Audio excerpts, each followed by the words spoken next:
Hi, this is an example problem from Chapter 31 on radioactive dating.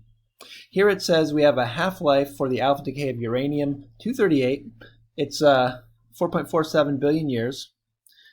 Determine the age in years of a rock specimen that contains 60% of its original number of uranium-238 atoms. So we're going to use the equation for exponential decay here. Since we're using number of atoms, we can use the top equation. If we are dealing with activity, we use bottom equation. They're really the same thing essentially, right? So let's copy this one and use it.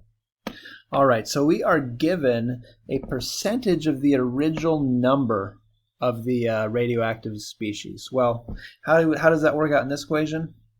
Well, if we look at the number n at time t and we divide by n initial, we can write this equation like this. And now we can go ahead and figure out that this right here is the ratio of remaining atoms to original. That's your 60%. We need to write it as a ratio, so this is actually going to be 0.6 here. Now in terms of the decay constant lambda, since we are given the half-life instead, we might as well use the relation between half-life and decay constant, right? So we recall that the decay constant is equal to ln2 divided by the half-life. And so we can rewrite this side of the equation as negative ln2 times t divided by t 1/2.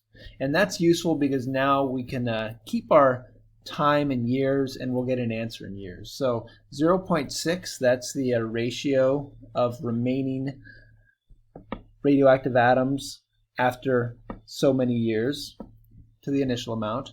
That's equal to e to the negative ln2. Now t is what we don't know. We're trying to date this thing. How many years have passed? And we know what the half-life is.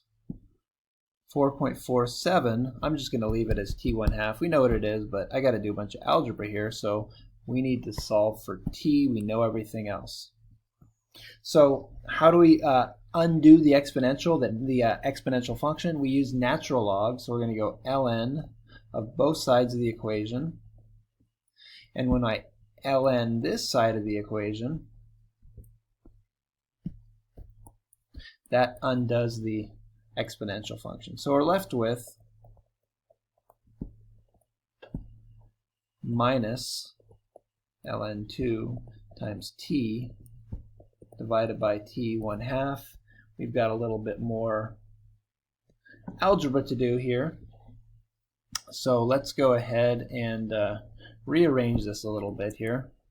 So t times minus ln2 over t 1/2 is equal to ln of 0.6. And we need to go ahead and multiply both sides here. t 1/2 minus ln2. We want to multiply that on both sides here.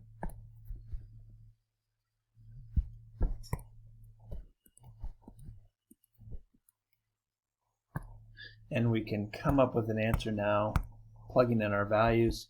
So t, the time, is equal to ln 0.6 multiplied by the half-life, which is 4.47, times 10 to the 9th years, all divided by negative ln2. Plugging that into the calculator, that gives us a value of 3.29 times 10 to the 9th years. Now, let's think about it for a second. So the half-life is 4.5 billion years, and we've decayed until we've got about 60% remaining. So if we got down to 50%, that'd be one half-life. It'd be 4.5 times 10 to the ninth, roughly, right? Here we're a little bit less because we haven't completed one half-life yet. And as you are probably aware, this process is used a lot in the sciences and geology and biology to be able to use this decay law to be able to date the age of various types of materials.